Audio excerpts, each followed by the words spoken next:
ଏବେ ଧୀରେ ଧୀରେ ଜଙ୍ଗଲ ଭିତରକୁ ଯାଉଛେ। ବର୍ଷା ଟିକେ ଲାଗି ରହିଛି।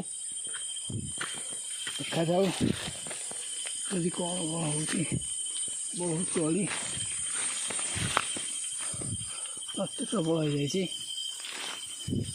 ଗଳିକି ଯାଇ ହେଉନି। ଚେଷ୍ଟା କରୁଛି ପିଇବା ପାଇଁ। ଚେଷ୍ଟା କରୁଛି। ପାଣି ପଡ଼ୁଛି କ୍ୟାମେରାରେ।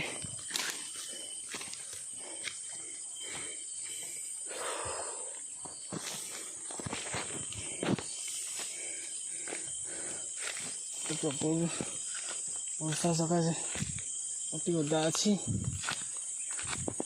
ଯାଉଛି ଆମେ। ଦେଖାଯାଉ କେଉଁ ଯାଏଁ ଯାଇ ହେଉଛି ଆପଣମାନଙ୍କ ଦେଖିବା ପାଇଁ। ଆମେ ଏବେ ପ୍ରଥମ ଗଛ ରୋପଣ କରିବା। ପ୍ରଥମ ଗଛ ଫାଙ୍କା ଅଛି, ରୋପଣ କରିବା। ଆମର ସବୁ ଗଛ ଇଏ ହେଉଛି ଭଣ୍ଡା ଗଛ, ଲିମ୍ବ, ଆମ୍ବ।